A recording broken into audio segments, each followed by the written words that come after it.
Good evening, everybody. Whether it be morning, middle of the night, whatever time it is for you. Today is July 17th, 2020, 10:05 in the PM for me. Um, I came across some pretty interesting information today that I'm going to be presenting. It's like, wow. I hope you guys were able to hear sorry about my wet hair, but I hope you guys were able to hear the intro because it muted my mic. And I don't know if by muting my mic, it mutes that because it plays through the speakers, blah, blah, blah. But I want to start this one out with sharing some testimony, which I shared the other day. Just when you think like you're at the worst or things, you're like, my best friend from my, childhood just poof, showed up, and not only just one night, but 2 nights in a row. Now, yesterday I had an appointment, which brought me much relief. But today I had another appointment with somebody that, I don't know. I actually didn't even think they knew that I existed. So it was like unbiased, no front loading, no, nothing like that. Well, I thought at maximum 15, 20 minutes of a meeting. Time slipped away as it does, like we talk about losing time and things like that. This person was so on top, not only was able to take and digest and see, it was presented unbiasedly, but was more concerned with my heart. They knew they were so in tune to my heart. And that's where their focus went, to try to mend my broken heart. And we ended up sharing some pretty phenomenal information with one another. And wow. In the meantime, what I thought was about 20 minutes was an hour and a half, you guys. I kid you not. I was like, wow. Okay. I get off of there and I'm proceeding about with my day. Somebody knocks at my door. There's this slender gentleman not wearing. Yeah, he wasn't wearing one of those. And he wanted to talk to me about solar panels, blah, blah, blah. Well, we have what I call a lot of times divine appointments.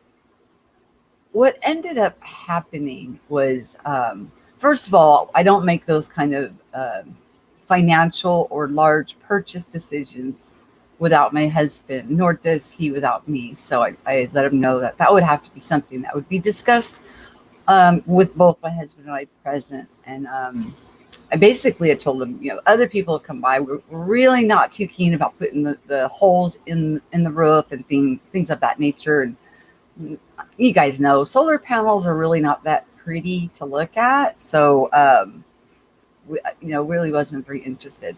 But as the man was walking away, he had mentioned something which sparked an interest, which then sparked up a conversation with him, which then led to some amazing phenomena and keen awareness and understanding that he was teetering on.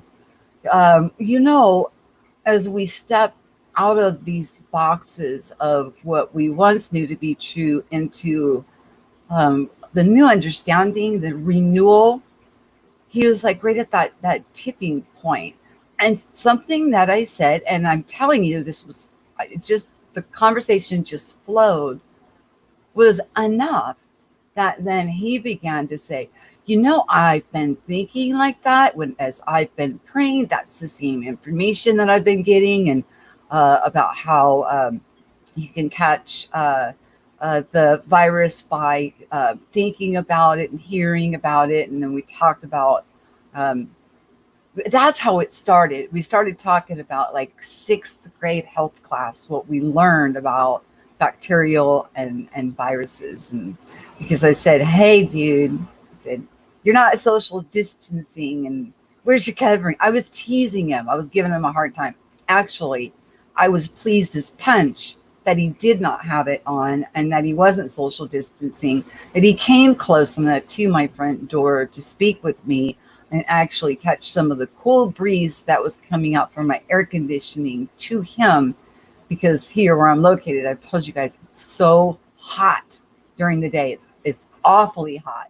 And for him to be doing an outdoor, door-to-door type of a job, I mean, he's roasting. Anyways, so that's what brought it up. And then it led into a spiritual. And then he said, I would like to recommend you to come to my church.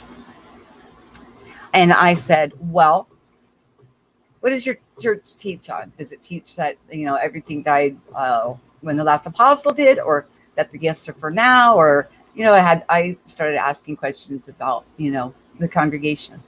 He's like, no, they believe in that they're for now. And then that's when the manifestation questions started coming up. And I asked him, I said, well, what would happen if you had a revelation? Could you go up behind the pulpit and give your revelation? How would the person behind the pulpit handle that if you surpassed him? And he had to stop and he had to think about it. Now, don't get me wrong. I think churches are wonderful. I think coming together in a community to do outreach services to help people, feeding people, taking care of people, housing people, and doing the wonderful things that they do for one another is beautiful. And when you can get a large group together and that can contribute in order to, bring these things about, that even makes it even more of an outreach. It's awesome. But we had a phenomenal, beautiful conversation that just, so you never know. The life is amazing. I mean, anytime you think, something is like, oh, my heart hurts, or something wonderful then lands in your lap. So expect the unexpected. And I'm just trying to flow, just to flow with it. Now, the last post that I did was on, it was an article, I think it's called 16 Traits of an Evil Person. I really didn't like the title of the article, but that is what I titled the video because that was the title of the actual article. This one that I'm going to share with you today was actually released today, and it talks about narcissists, and it gives the categories of them, what to look for, and what are the signs. Now, we're going back, and the reason that we go back and touch on topics is because, number one, it's not a bad idea to do introspection and to do some internal housekeeping ourselves. We all can do a little housekeeping and cleanup every now and again. Oh, my phone. I'm so sorry. Let me mute it up. Okay, we can all use some housekeeping and introspection.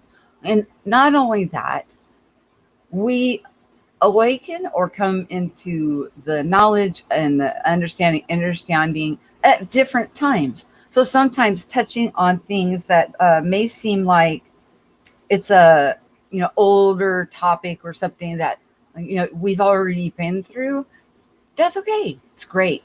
So we can still glean from it. We always glean and grow and get a nice understanding for where we are, what we're doing, where we're going, and what our purpose is, and all of that good stuff. In the meantime, somebody who's newly to find out that, of the Mandela effect, or that this reality is not quite what we always thought it was, these tools are tools that a lot of us already have in our arsenal, that maybe we need to polish them up, or that will help somebody newly awakened to lose fear, and gain more understanding of who they are and their true identity. Because after all, we really can't know somebody else better than we know ourselves.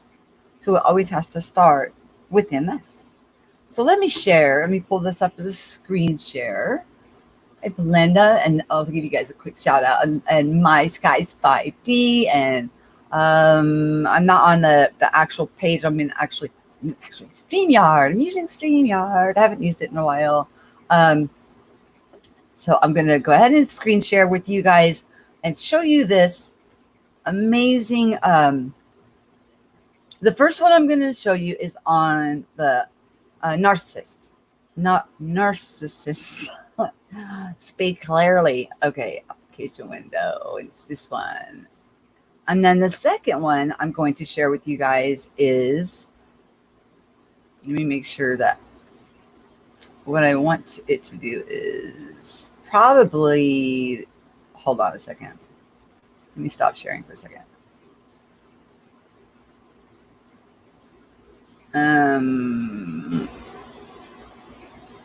Okay, let me do that. And it's still sharing, huh? Whew. Okay, whatever.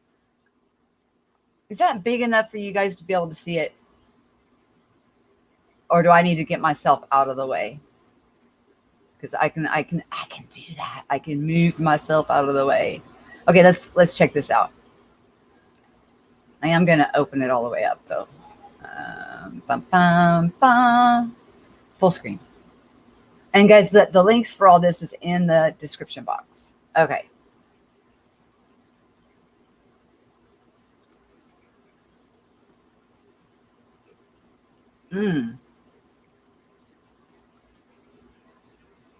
My name is Selvaknin. I'm a professor of psychology and the author of Malignant Self-Love, Narcissism Revisited, and other books and ebooks about personality disorders, philosophy, economics, physics, and other topics. Today's video is about evil. Is narcissism evil, as so many people say? And if narcissism is evil, what does God have to say about this? So the video is divided, like everything Jewish, to two parts. The first part deals with psychology. What motivates people to be evil and to act evil, to be malevolent and malicious? Why do people torture? Why do they abuse? Why don't people intervene when they witness other people torturing and abusing, like in the case of George Floyd? Why innocent bystanders keep their distance, walk away? Oh my gosh, hold on a second. My goodness. And of course, why the perpetrator. It would be nice if you guys could freaking see it, right? Go ahead. Say I'm a rookie. Do it. You have every right to do that. Back to screen share. I'm so sorry. I also want to check the volume. Okay, the volume's good. Nah. Okay. One more time. I'm sorry, you guys.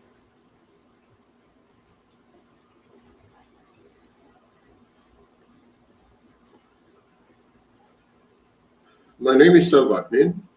I'm a professor of psychology and the author of Malignant Self-Love, Narcissism Revisited, and other books and ebooks about personality disorders, philosophy, economics, physics, and other topics.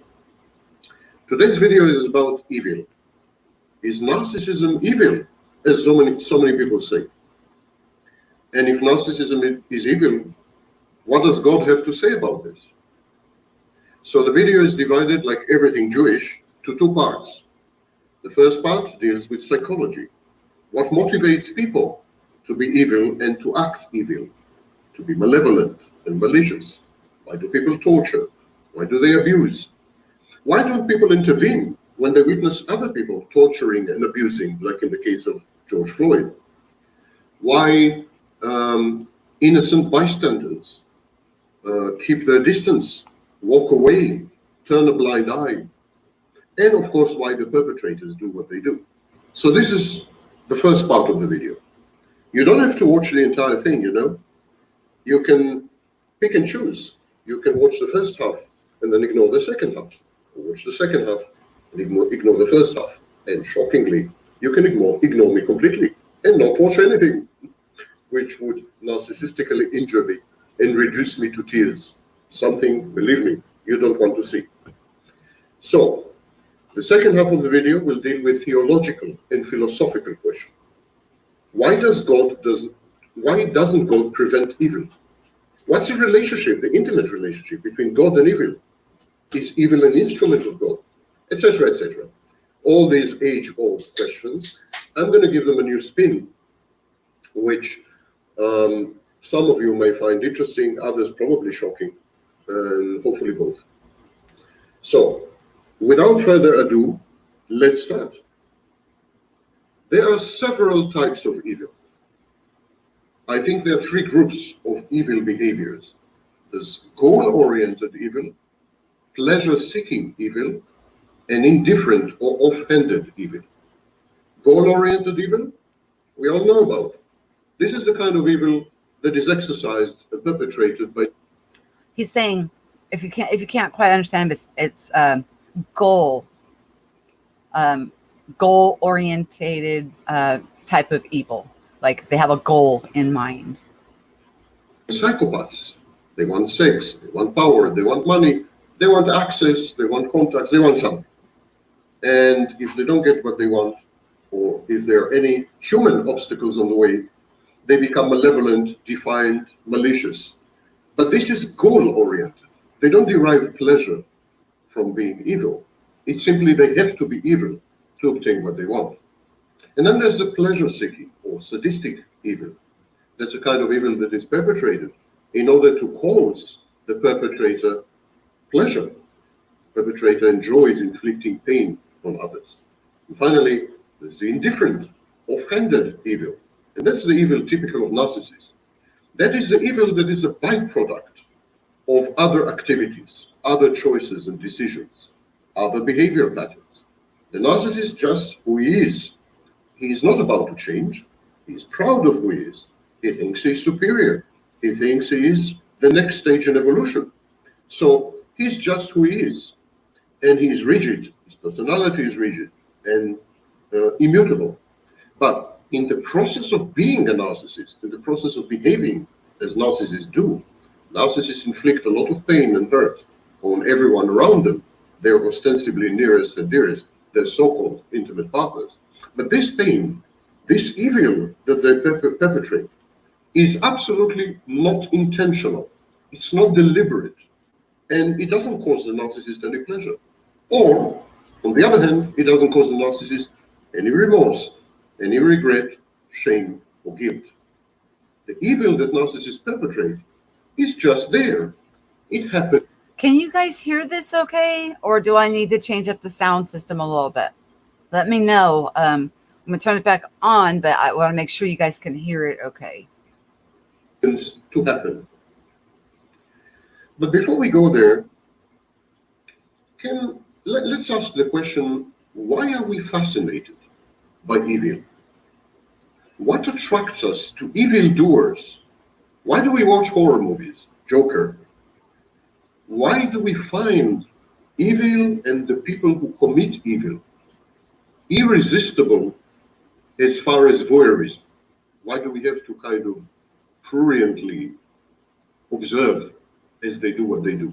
Common explanation is that one is fascinated with evil and evildoers because through evil and evildoers, one vicariously expresses the repressed, dark, and evil parts of one's own personality. In other words, we are all evil, and we express this evil through other people. Thank you, Mike. Evildoers, according to this theory, represent the shadow, netherlands of ourselves. And so they constitute our antisocial alter egos. Being drawn to wickedness is an act of rebellion against social strictures and mores and the crippling bondage that is modern life. It is a mock synthesis of Dr. Jekyll with our own Mr. Hyde. It is a cathartic exorcism of our inner demons. Yet, even a cursory examination of this account reveals that it is flawed, it is wrong. Far from being taken as familiar, though suppressed element of our psyche, evil to us is mysterious. Though lately at least preponderant, villains are often labeled monsters, abnormal, even supernatural aberrations. It took Hannah Arendt 2 thick-set tomes to remind us that evil is banal and bureaucratic, not fiendish, demonic, and omnipotent. In our minds, evil and magic are somehow intertwined. Sinners seem to be in contact with some alternative reality where the laws of men are superseded. Sadism, however deplorable, is also in a way admirable because it is the reserve of Nietzsche's Superman, an indicator of personal strength, resilience. A heart of stone lasts much longer than its flesh and blood counterpart. In Russia, there was Stalin, the man of steel. Throughout human history, ferocity, mercilessness, and lack of empathy were extolled as virtues and enshrined in social institutions such as the army or the courts or surgery in medicine. The doctrine of social Darwinism and the advent of moral relativism and deconstruction did away with ethical absolutism. The thick line that used to exist between right and wrong has become very thin lately and blurred and fuzzy and sometimes vanished altogether. Nowadays, evil is merely another form of entertainment, a species of pornography, sanguineous art. Evildoers enliven our gossip, color our drab routines, and extract us and extricate us from dreary existence and its depressive correlates. Evil is fun, and evil often pays. It is a little like collective catharsis or collective self-injury. Self-mutilators report that parting their flesh with razor blades makes them feel alive and reawakened. And in this synthetic universe of ours, this modern existence that we had created, evil and gore permit us to get in touch with the real, with the raw, with the painful. In other words, with life itself. The higher our desensitized threshold of arousal, the more profound the evil that fascinates us. Like the stimuli addicts that we had become, we increase the dosage of evil. We consume added tales of gore and malevolence and sinfulness and immorality. And so in the role of spectators, of observers, we safely maintain our sense of moral supremacy, self-righteousness, and sanctimoniousness, even as we wallow in the minutest details of the vilest crimes. And so, what a narcissist would say? A narcissist would say, I find it difficult to accept that I'm irredeemably evil, that I ecstatically, almost orgasmically, enjoy hurting people, and that I actively seek to inflict pain on others. It runs so contrary to my long-cultivated and tenderly nurtured self-image as a benefactor, a sensitive intellectual, a harmless hermit. But in truth, my sadism meshes well and synergetically with 2 other behavior patterns, with my relentless pursuit of narcissistic supply, and with my self-destructive, self-defeating, and therefore masochistic streak. The process of torturing, humiliating, degrading, and offending people provides proof of my omnipotence, nourishes my grandiose fantasies, buttresses my false self. The victim's distress, their dismay, their consternation, they constitute narcissistic supply of the purest grade. It also alienates the victims, turns them into hostile witnesses, or even enemies and stalkers. And so through the agency of my hapless and helpless victims, I bring upon my head recurring torrents of wrath and punishment. And this animosity guarantees my own unraveling, my failure, outcomes which I avidly seek in order to placate my inner chastising and castigating voices and critic, what Freud called the sadistic superego. Similarly, would say the narcissist, I'm a fiercely independent person. This is known in psychological jargon as counter-dependent or reactors. But my independence, says the narcissist, is a pathological variant of personal autonomy. I want to be free to frustrate myself by inflicting mental havoc on my human environment, including and especially on my so-called nearest and dearest. And so in this way I secure, I incur their inevitable ire. Getting attached to or becoming dependent on someone in any way, emotionally, financially, hierarchically, politically, religiously, or intellectually, getting dependent means surrendering my ability to indulge my all-consuming urges, to torment, to feel like God, and to be ruined by the consequences of my own evil actions. So this is the point of view of a sadistic narcissist. And we will come to sadism a bit later in the video. Remember, there are three forms. Most narcissists are simply indifferent. Some narcissists are sadists, and some psychopathic narcissists are goal-oriented. Okay. Yes, this is really, really deep.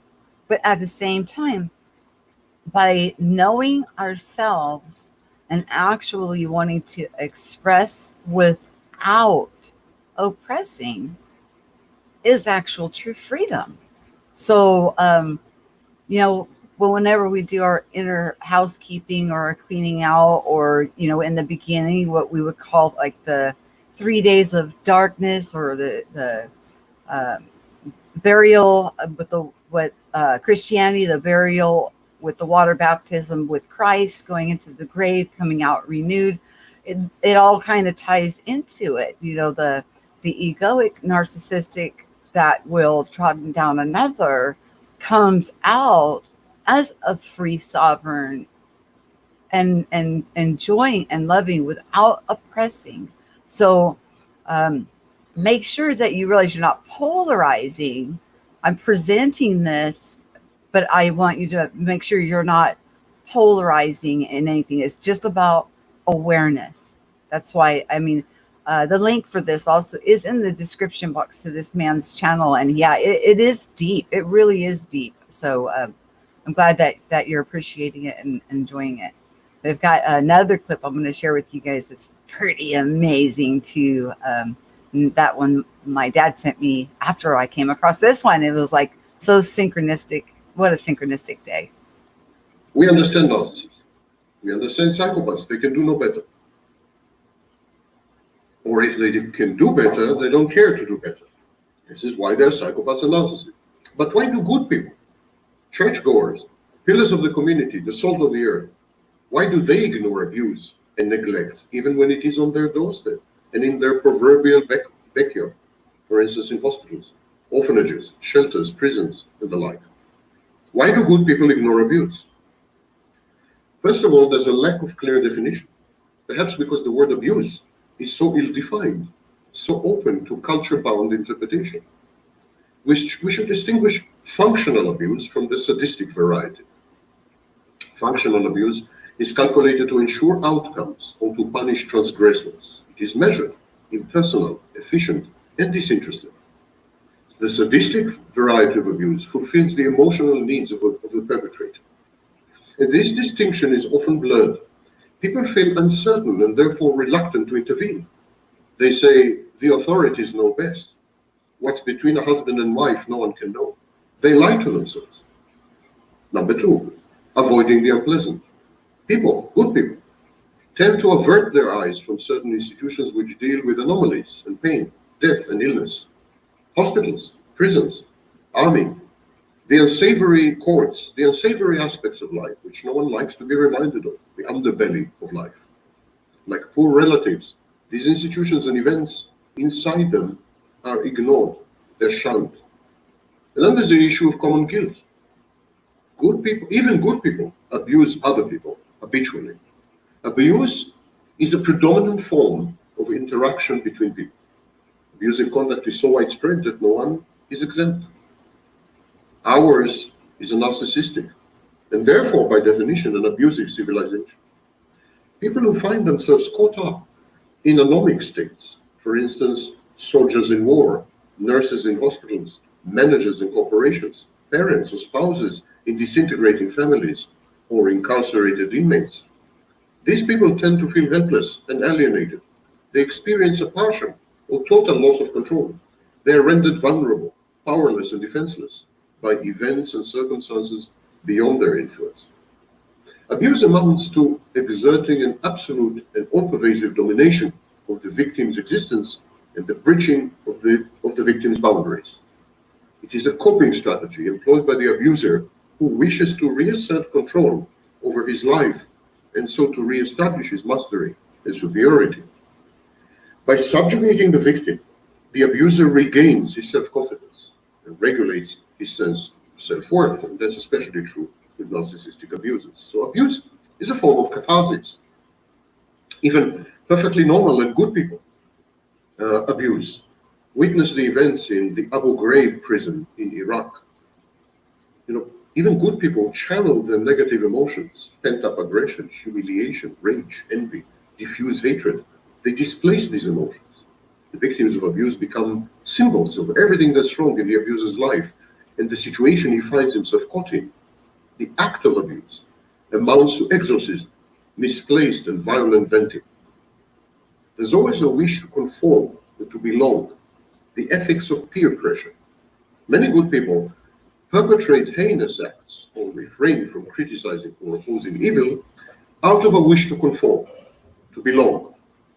Abusing others is their way of demonstrating obsequious obeisance to authority, their way of demonstrating loyalty, group affiliation, colleagueship, adherence to the same ethical code of conduct and common values. They bask in the praise that is heaped on them by their superiors, fellow workers, associates, teammates, or collaborators. We have this dynamic neatly documented among the members of the SS who had executed millions of Jews. Many of them were middle-class accountants and lawyers. My Skies 5D? Yes, of course. From introspection, by knowing who we are and by, self-reflection and evaluation and thinking of things on how we, what are our actions and how do they affect and impact others as a whole? Do I want something that's going to gratify my ego and myself? Or is my desire to enhance for the majority of people to make things better in that regard? So, of course, that's one thing that, of course, that we express here a lot is, unity and diversity, unconditional love, and our identity in whom that we are. And if you've got breath in your lungs, your heart is beating and you're moving about, we are always able to change the path that we're on. Always. There's nothing holding us back from doing the introspection. We have to want it, though. That is the key. We have to want it. Professors, totally normal people with families, with love of music and with pets. It is this wish to conform and to belong, this peer pressure, this adherence to a moral code, an immoral code in this case, that drove them to become the monsters that they had momentarily become. The need to belong is so strong that it overpowers ethical, moral, or legal considerations. These kind of people remain silent in the face of neglect, abuse, and atrocities because they feel insecure. They derive their identity almost entirely from the group, and this is a very prevalent issue nowadays with identity politics. Abuse rarely occurs when it does not have the sanction and blessing of the authorities, whether local or national. A permissive environment is sine qua non. The more abnormal the circumstances, the less normative the milieu, the further the scene of the crime is for public scrutiny, the more egregious abuse is likely to occur. This acquiescence is especially true in totalitarian societies, where the use of physical force to to discipline or eliminate dissent is an acceptable practice, like in China. But unfortunately, it is also rampant in democratic societies. Okay, so these are the bystanders. Now, what about the abusers? Why do people abuse and commit torture? Again, we should distinguish functional torture from the sadistic variety. The former is calculated to achieve some goal, for example, to extract information from the torture, to punish the torture. It is measured, impersonal, efficient, and disinterested. The latter, sadistic abuse, sadistic torture, fulfills the emotional needs of a perpetrator. And so, people who find themselves caught up in anomic states, I mentioned before, like soldiers, or inmates, they tend to feel helpless, alienated. They experience a partial or total loss of control. They have been rendered vulnerable, naked, powerless, and defenseless by events and circumstances beyond their influence. Torture amounts to exerting an absolute and all-pervasive domination of the victim's existence. It is a coping strategy employed by torturers and abusers who wish to reassert control over their lives and thus re-establish their mastery and superiority. That's where narcissism comes in. By subjugating the victims they tortured, abusers regain their self-confidence and regulate their sense of self-worth. Other tormentors channel the negative emotions. I don't know, pent-up aggression, humiliation, rage, envy, diffuse hatred, all this emotional negativity, and they displace these negative emotions. The victim becomes a symbol of everything that's wrong in the abuser's life, in the situation he finds himself caught in. The act of torture, act of abuse, amounts to misplaced and violent venting. Many perpetrate heinous acts, as I said, in a wish to conform.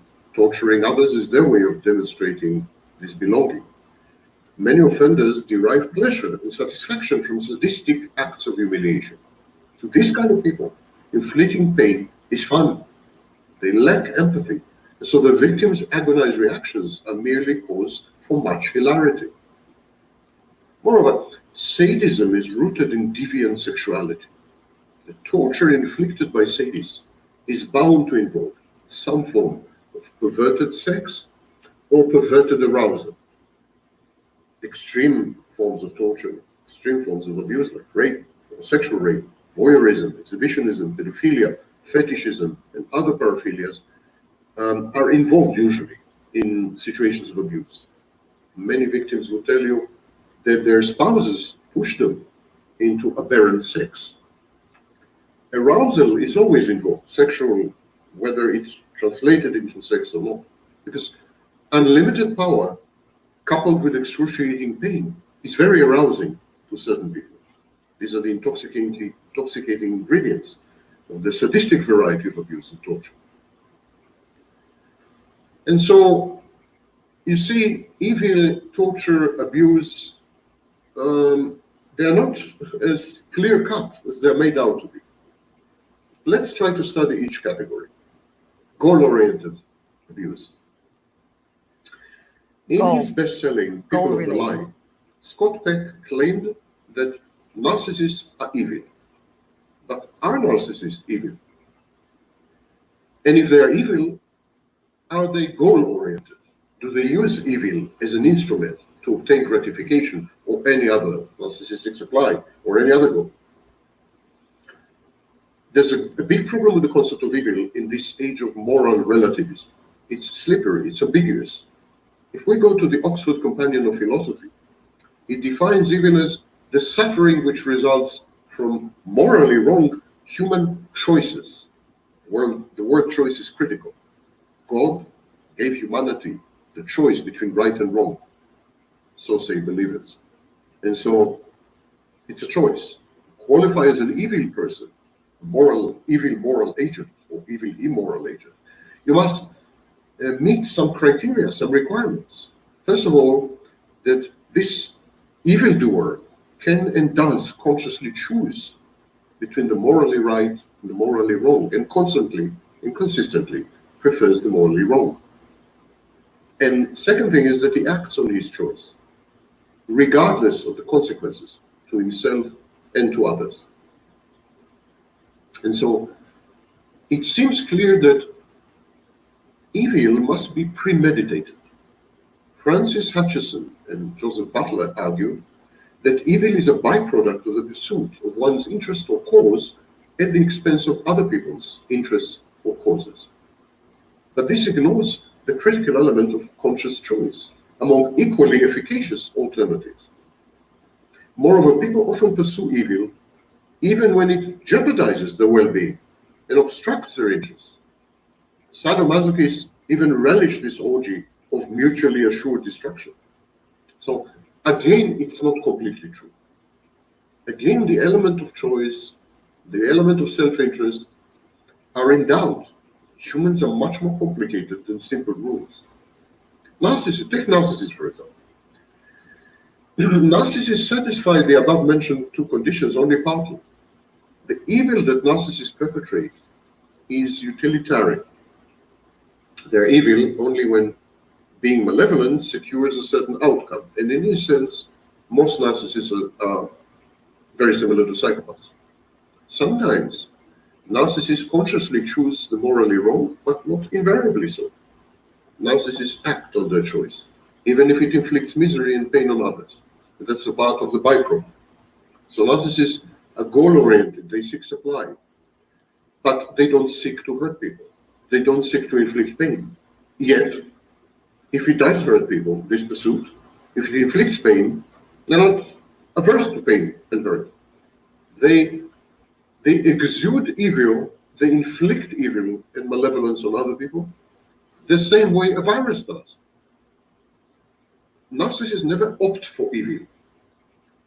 And especially they never opt for evil if they are to bear the consequences. They act maliciously either because it's expedient to do so, or because it happens, not because it is in their nature.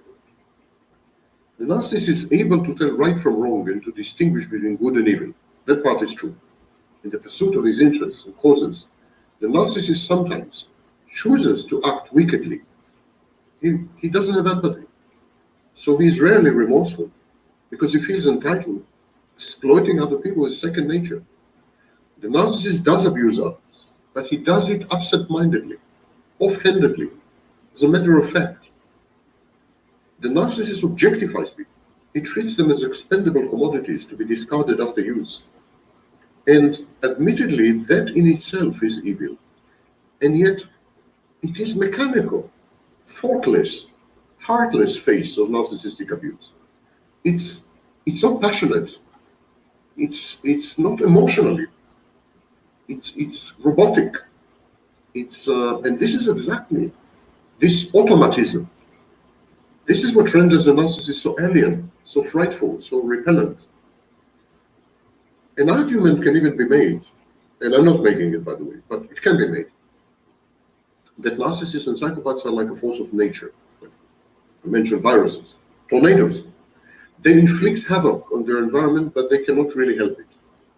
Healthy people are compelled by the process of socialization to make moral choices. Narcissists and psychopaths are compelled by their nature and by their upbringing, by nurture, to not make these choices. And this is who they are. This is their identity, their essence, their quiddity. I am not making this argument because I do believe that narcissists and psychopaths can make choices, can modify their behavior, can abstain. They just don't care. There you go, my five. And this is the indifferent form or variant of evil. We're often shocked less by the actions of narcissists than by the way narcissists act. In the absence of a vocabulary rich enough to capture the subtle hues and gradations of the spectrum of narcissistic depravity, we default to habitual adjectives such as good and evil. And this is intellectual laziness. And it does this pernicious phenomenon and its victims little justice. Histrionics and psychopaths experience their needs and wishes as uncontrollable urges, as cravings, akin to, extreme hunger, extreme thirst. It is a torture to them to deny these insatiable inner drives.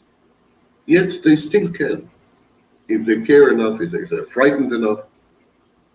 So in prison, psychopaths will behave. Outside prison, they will misbehave. Same psychopath. And so evil, in this case, is a personality trait. It's who the psychopath and narcissist is. And it is in this sense that it is offended. It's an emanation. It's an exudation. It's the equivalent in the body of perspiring, sweating. It's like sweat. It's an excretion. Narcissists and psychopaths excrete evil, the same way other people excrete empathy. They're perfectly able to control their impulses and delay gratification. Histrionics and psychopaths choose not to do so for two reasons. First of all, pathological narcissism is a diagnostic clinical dimension of all cluster B personality disorders. And so histrionics and psychopaths place a higher value and weight on their needs compared to the needs of others. They come first. Only they come. Second reason is that they lack empathy. And they don't really grasp the hurt and pain that they are causing.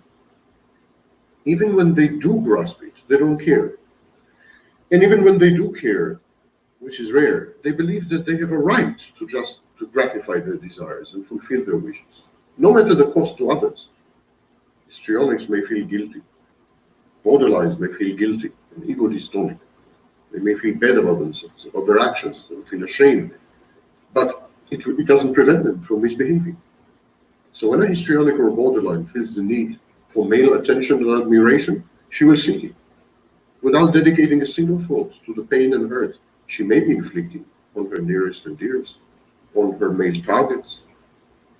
When the psychopath wishes to secure money or power or sex, he will go for it to any ruthless length and embark on any number of unconscionable and callous acts until he feels sated and gratified. Histrionics and psychopaths are not evil. The pain, are not evil in the classical sense, in the ethical sense, the philosophical sense. The pain, damage, harm, and hurt they invariably cause are rarely premeditated. They're like self-absorbed children or natural disasters, replete with enormous collateral damage. And so this is the picture as far as evil and personality disorders. Okay. That is actually under a Creative Commons and reusable. And but again, I put the turn my camera back on. I put the link for that in the description box, so you can go check out his channel for yourself. And yeah, with introspection, always we can always change our minds, our paths. Seeing the errors or the things that we do which harm others is a huge step of realization of our identity and what we can do, create, and how we impact others around us. And so, always with introspection. And the other that I have is about frequency, and how with frequency and sound variables that it can actually create havoc. Yes, create havoc and disharmony. And this one was shared by my dad to me. And also that link is in the description box. And I want to share that with you guys. I wish more of you guys were here. But you know what? Things will turn around. I know in time, everything is going to be okay. I know it's going to be okay. My heart is in the right place. But by looking into these things, it's about introspection. It's about self-identification. Nothing that I'm presenting from the other one with the article on the 16 ways to to be able to see if who we're surrounding ourselves with. The same with this is in that same scope. Are we being oppressed, Or are we oppressing other people? Are we not allowing them to think freely and be, or do they need to be or submit to what we want them to be? These are things that we ask, of ourselves, so we can get to know ourselves better and therefore reflect out and around us something beautiful and wonderful that's beneficial for all, not just us, not just for oneself, but taking into account how it impacts other people around us. What does our actions do? How do they relay? How do they impact others? Things to think about. You know, like I said, this is like old things for some, but for some, these are things, we do need to revisit, because as we know, people are, awakening at different times. Now, it does not mean that they are going to take as long as some of us have, or go through a lot of the things that we did. It's just putting out information for introspection and to observe what's going on around us in our surroundings. Notice if we're being oppressed, or somebody's trying to do the thinking for us, or if we're allowed to be and think for ourselves and express. Your heart, our hearts they get changed, and most of us know this. You get a new heart, and your heart would never ever want to hurt or oppress anybody. At the same time, I have to say, just because I perceive the beauty in each culture and I appreciate everybody's uniqueness, do I expect for everybody to think exactly the same way that I do? No, that's not right. That would be me trying to oppress, judge, or suppress somebody because they don't line up with the way that I think. See, everything that I do, everything that I present, I use as tools to introspect for myself. So, and there are several people who do come frequently to this channel that are trying to pop out of certain boxes. And sometimes just by putting out some information for to glean from, they can pop out of those boxes, become and be in their true identity, their sovereign, divine, unique expression of their free will, without encroaching or oppressing another.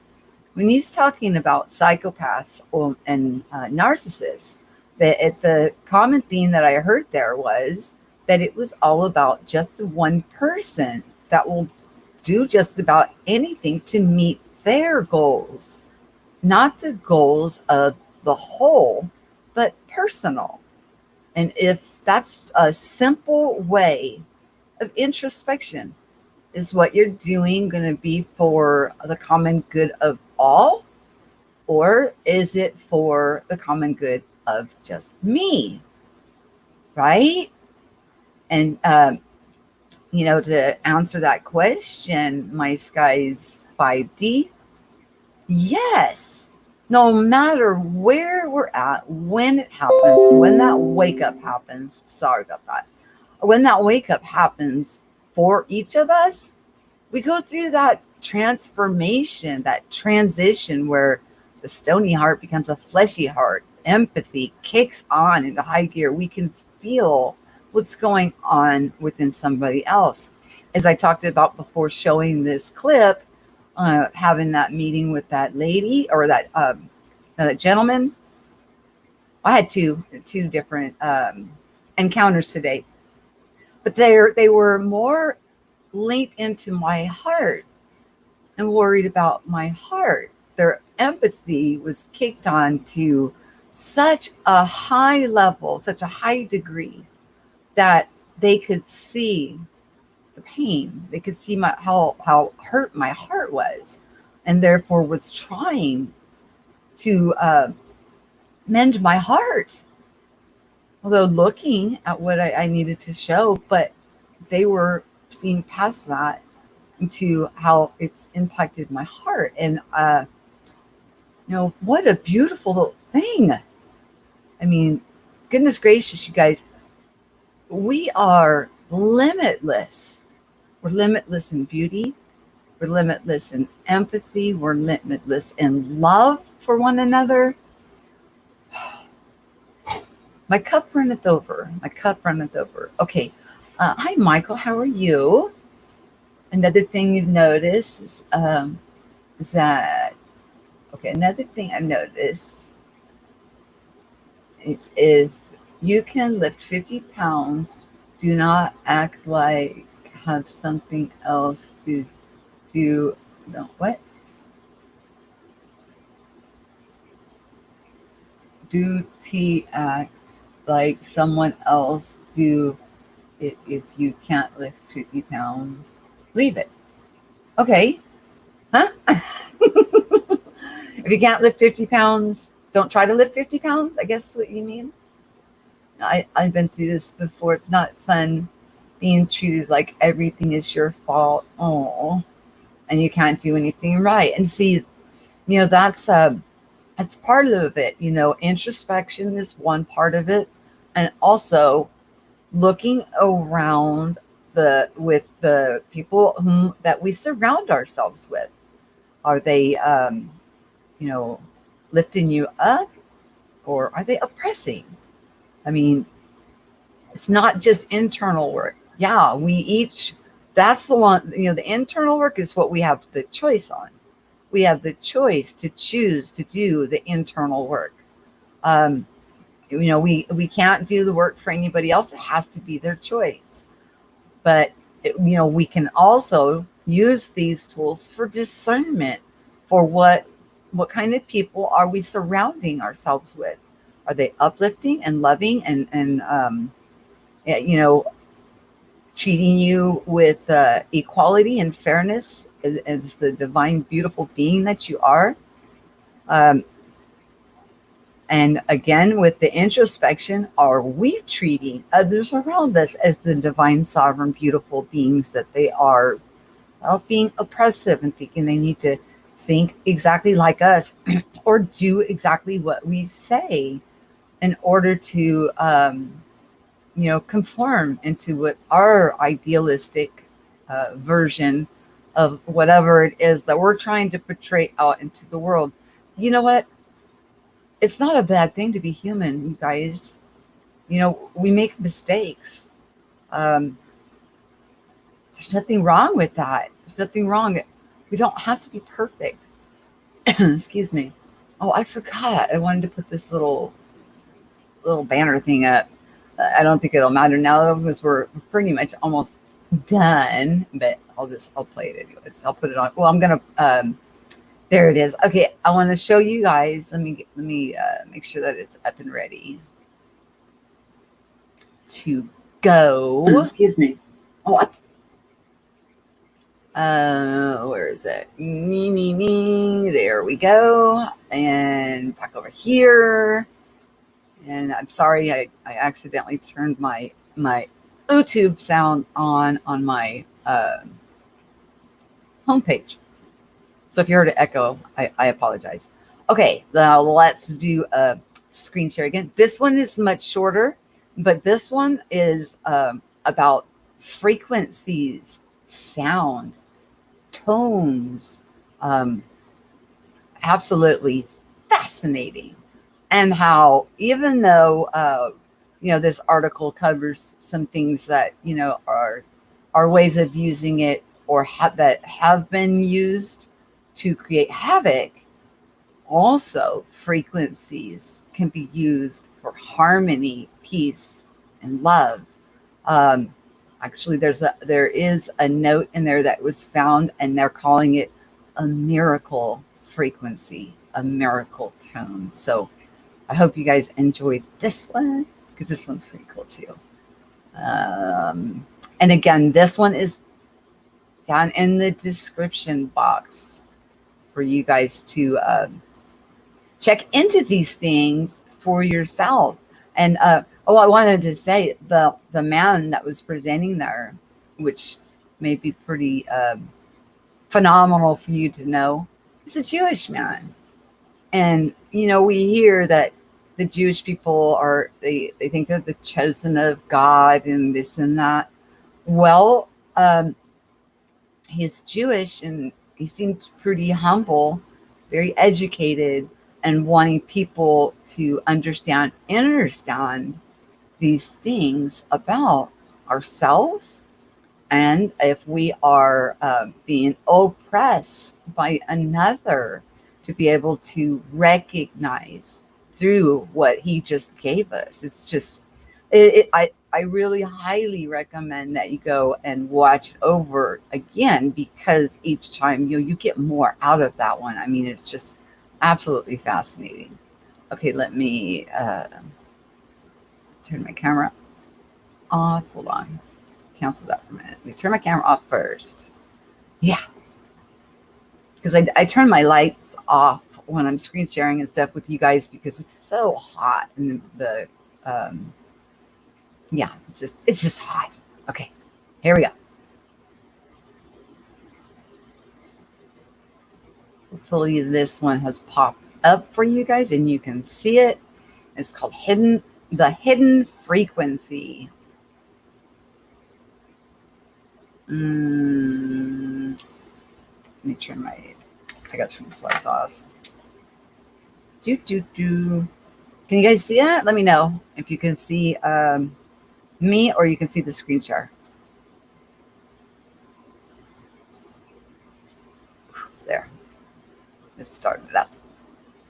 In the world today, we have people who are controlling virtually everything economically, geopolitically. Their agenda has been population manipulation, population control for millennia. They have held the secret knowledge, the ancient music, by which the pyramids were constructed based on the math.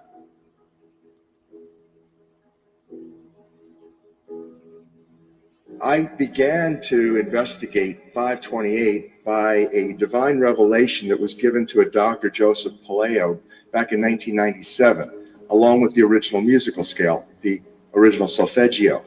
It was 6 notes. Did you hear that, you guys? 527, the frequency of 527. By which the hymn to St. John the Baptist was sung. That was known as the most spiritually uplifting hymn of all the ages. And the 3rd note of that scale was miracle note, 528. So it was ut, re, mi, fa, sol, la, and the 3rd note, mi, miragistorum in Latin, means miracles in English. So from that moment on, I began to think of 528 as something very special, but I had no clue whatsoever what it really was. I had no knowledge whatsoever about it being a miracle note, nor did I have any concept that it was the prophesied key to the house of David. In the book of Isaiah in the Old Testament, 22:22, and in the book of Revelation 3:6-8, it talks in the end times about an angel from Philadelphia, the city of brotherly love, coming and heralding a miraculous key that opened doors that no man can close and closed doors that no man can open. I had no knowledge whatsoever that that was 528. And now we have substantive evidence, massive amounts of evidence that that is what 528 is. It turned out that when we discovered the original musical scale, there was not just 6, but a total of 9 core creative frequencies to the universe.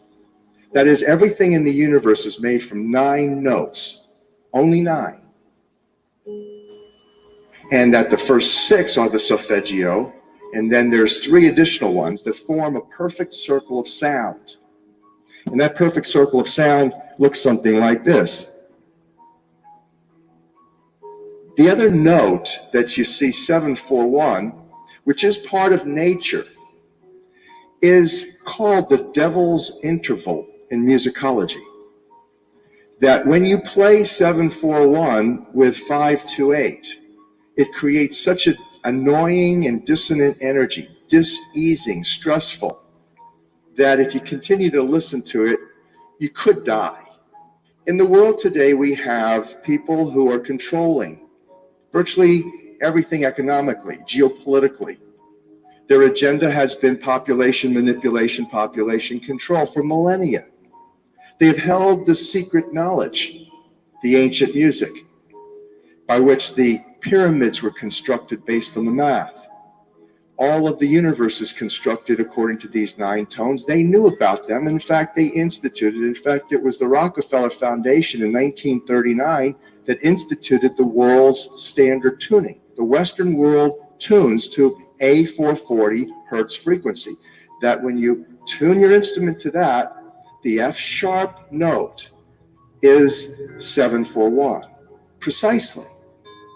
Not 7.41.1 or 0.2, it's 7/4/1, which meant that there was a clear, scientifically researched intent, and indeed that's exactly what happened. The 7/4/1 A440 link came out of military research in the 1930s to induce psychosocial stress and dis-ease to the max. It was selected that A440 would be the standard tuning for the Western world. In fact, quote, mass hysteria, end quote, could be induced by instituting that frequency. And now you begin to explain why you went from the era of Frank Sinatra, where women would mostly swoon over Frank. Suddenly, Elvis Presley, rioting began. So we have a choice that we can remain in dissonance, or we could literally vibe to a new song. That requires us to get a new look at ourselves, to get over the traumas and the abuses and all of the issues of self-hate, all the little images that we've taken on from the mass mind controlling media, that we compare ourselves with models 10s when we perceive ourselves to be 2s and 3s. And from that, we have a distorted image of ourselves. And from that, a block happens. We no longer love ourselves. Our hearts, the energy from our hearts, literally degenerate. That's how the manipulation and control has happened. Are we fed up enough of being manipulated, mind controlled into ignorance, dissonance, division, dividing men from women, black from white, gay from straight, Jew from Gentile, Christian from Muslim? That's the name of the dissonant game. Divide and conquer. You wouldn't have circles. You wouldn't have squares. You wouldn't have any sacred geometry. You wouldn't have pyramids. The pyramids are intimately constructed based on the mathematics of pi, phi. You wouldn't have pi or phi without 5/2/8. In other words, you wouldn't have anything. The universe would not exist. When you play 5/28 or sing, even better, in 5/28, that energy flows virtually universally, certainly across the planet, affecting as a miracle frequency the hearts of humanity. Okay.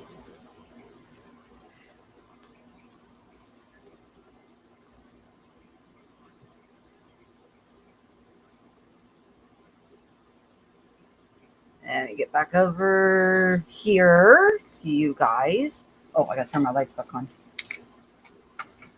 1 moment, please.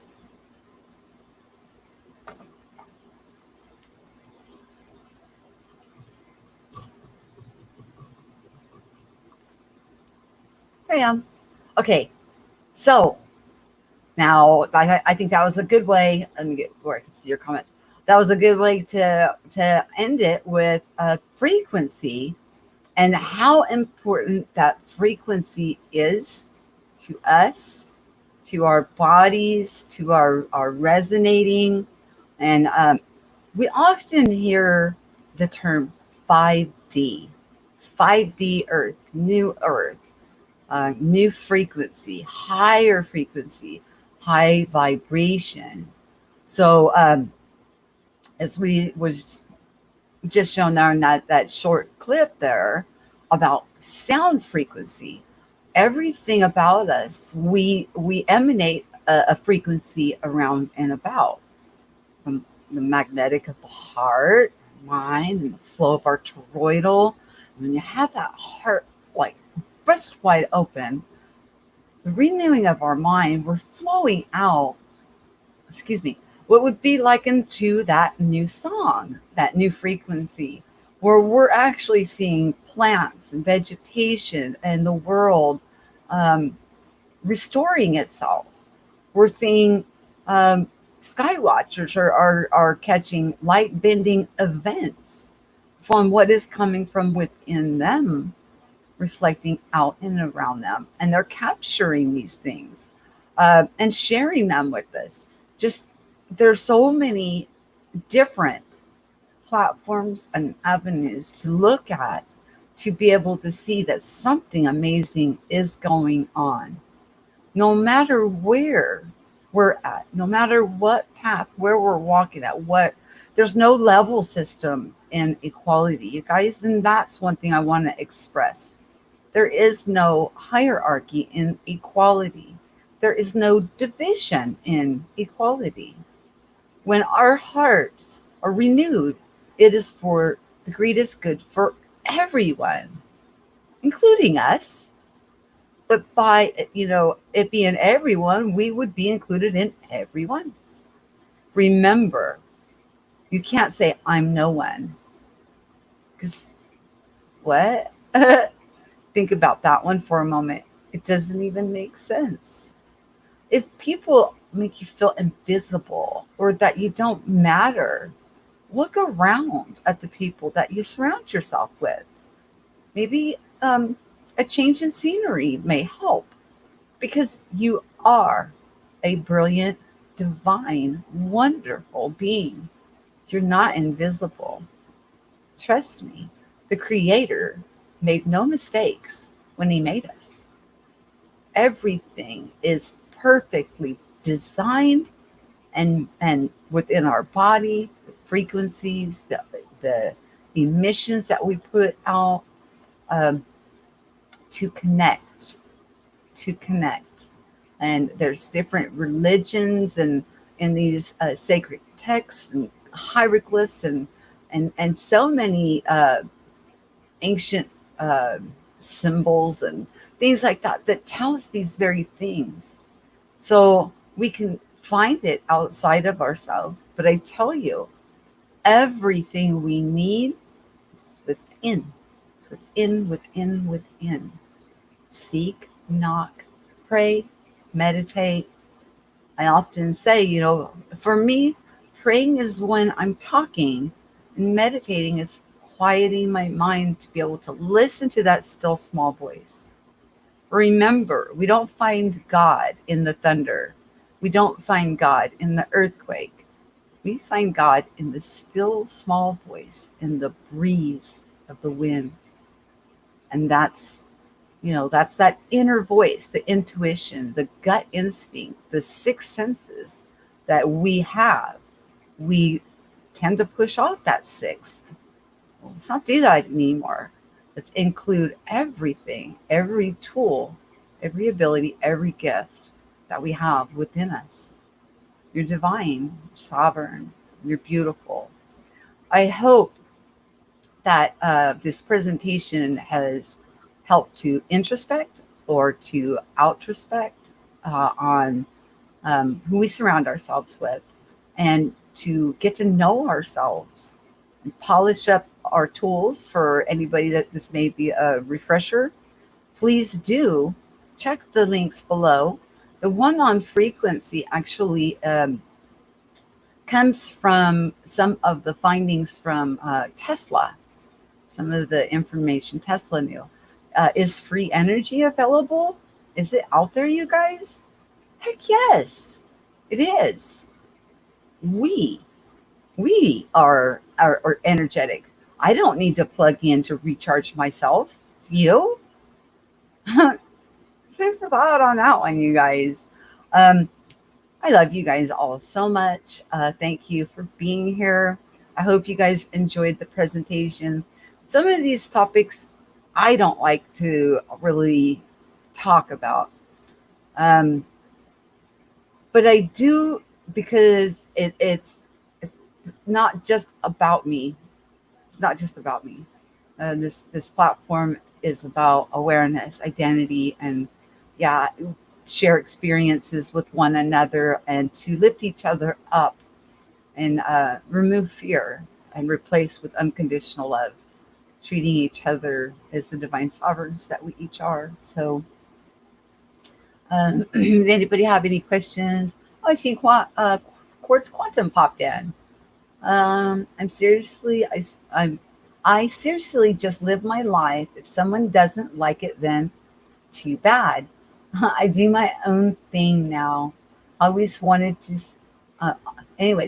stop on by and say hi. Have a great day. You too. And one thing about Quartz Quantum, although they make that statement, they're from what I have known from this person, because they popped in and out of here, over the past several years, they're not out to squelch or put us under anybody else. And we do have to get to a point that, no matter what we present, it's going to trigger certain people, whether it's because it's bringing things to the surface that they have tried to bury deep within themselves, or whatever the reason may be. And we do have to get to the point where, we do what we do to the best that we can to help one another. And not everybody's going to like every message, and just be okay with that, and just keep pressing forward for the greater good. If, I know where my heart's at, and, nobody will know where my heart's at any more or any better than, like my husband or my best friend that came over the other day, or people that can see into heart space. So with that, you guys always, let me pull this up here. Remove that. And okay. With that, you guys always share what you know. Listen so we can grow. And we're going to do a call-in show pretty soon, where we can call in, share theories, experiences, what we're seeing in our real lives, and what we're going through, from people from all around the world. So look forward to that. And if you have not yet, please check out Rippin' Rabbit. It's a radio show, and it's on it's on Wednesday through Sunday. I think it's 7 Pacific Standard Time, and it's about an hour and 15 minutes maybe long. And the topics there they're amazing, and they're unique, and a lot of them are paranormal phenomena. And tonight's was about people who have died and then come back, or people who we think are dead, then people see them again later on. It was a really interesting show. I think he's on my homepage. If he's not on my homepage, I'm going to make sure that I put him over there, so you can easily find that place, so you can check out that show. So anyways, you guys have yourself a wonderful night. Thank you for spending the time with me this evening. Peace. Talk to you soon.